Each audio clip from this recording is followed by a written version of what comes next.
All right, first question. Why did you make the wrong decision of picking the Lakers over here? Yeah. Nah, kind of like I spoke to,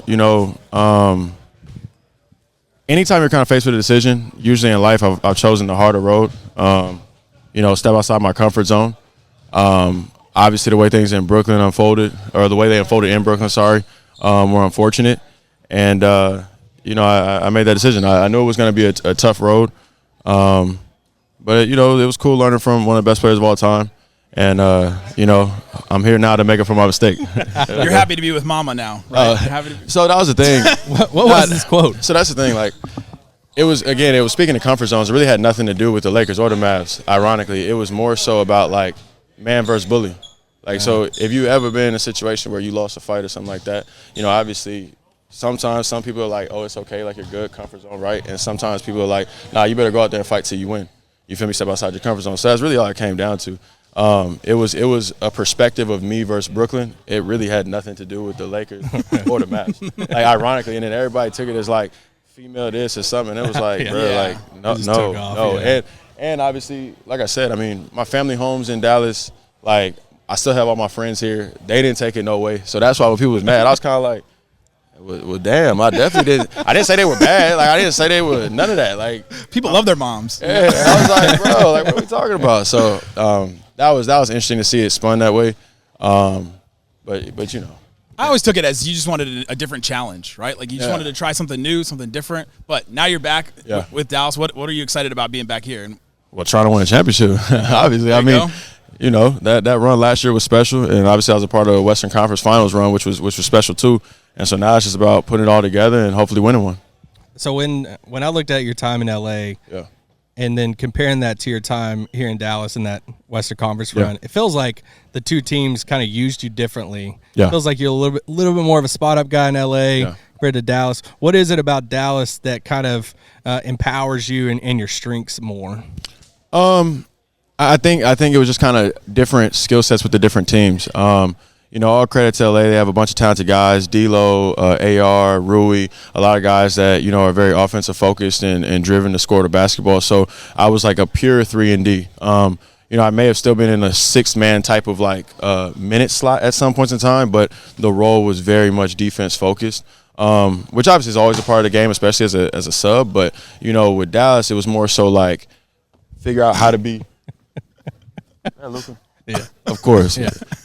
Luka just threw a towel. You know what I'm saying? Figure out how to be a 1-2 punch at any point in time with whoever the primary was. So it was like, okay, that's how we doing it this year.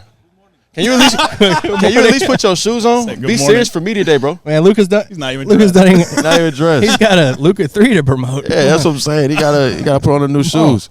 But yeah, so like if Luka's in, maybe I'm more spot up. But then there's times where you need some of that pace too. When JB was kind of handling, you play kind of out like horns actions and different things that got him kind of get into his matchups where he kind of likes to work the mid range, that post up kind of thing. So it was just playing off of the primary, but still very much offensive as well. Yeah. I'm assuming you watched the NBA Finals. Yeah. From the outside looking in, why do you think the Mavs fell short against the Celtics? I think styles make fights. And I think one of the things the Celtics were able to do was have all 5 be able to really shoot.